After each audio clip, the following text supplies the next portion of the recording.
ఈ తిరుపతి లడ్డు ఇష్యూలో మీరు ట్వీట్ చేశారు ఒక ట్వీట్. దాని మీద చాలా చర్చ జరిగింది. అది పవన్ కళ్యాణ్ గారు సరిగ్గా అర్థం చేసుకోలేకపోయారనేది ఆయనకు తెలియదు. మీరు పవన్ కళ్యాణ్ గారిని ఆయనకి అర్థం చేసుకోరు, ఆయన మనకు అర్థం కారు అంటారు కదా, అలా కాదు. ఆయనకు తెలియదు, మీరు ఆపాదిస్తున్నారు. ఆయన అన్ని తెలుసని మీరు ఆపాదిస్తున్నారు. తిరుపతి విషయంలో నేనేం చెప్పానండి, ఒక లడ్డూలో కల్తీ జరిగింది అని ఒక అనుమానం, అది ల్యాబ్కి పంపించారు. ఏం పంపించారు, ఎక్కడి నుంచి పంపించారు? మీరు ఇప్పుడు రూలింగ్ పార్టీలో ఉన్నారు.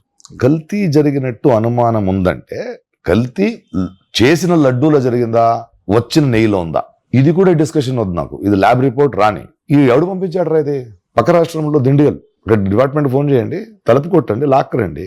కల్తీ కాదు నా ఇష్యూ.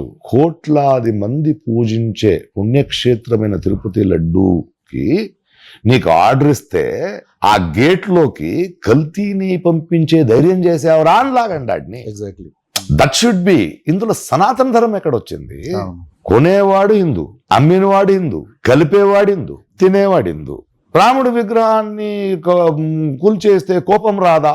ఓఎస్ఎన్ వశుద్ధి అక్కడ చార్మినార్లో 15 నిమిషాలు ఇస్తే అంత చంపేస్తానన్నారు, కోపం రాదు? ఒరే కల్తీ laddu, come to the point.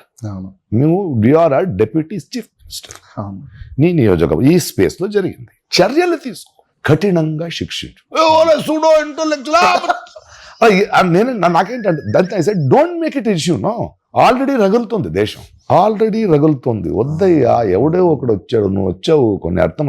ఇన్ని సినిమాలు చేశారు, ఇన్ని సబ్జెక్టులు చూశారు, ఇన్ని పాత్రలను చూశారు, వేరే వేరే కోణాల నుంచి మనిషి గురించి మీకు అర్థం అవ్వాలి, సిచ్యువేషన్ గురించి అర్థం అవ్వాలి, కొంచెం హుందాతనంగా. ఇదేంటి గుడిని క్లీన్ చేస్తాను, ఎవడైనా మెట్లు కింద నుంచి పై క్లీన్ చేస్తారండి?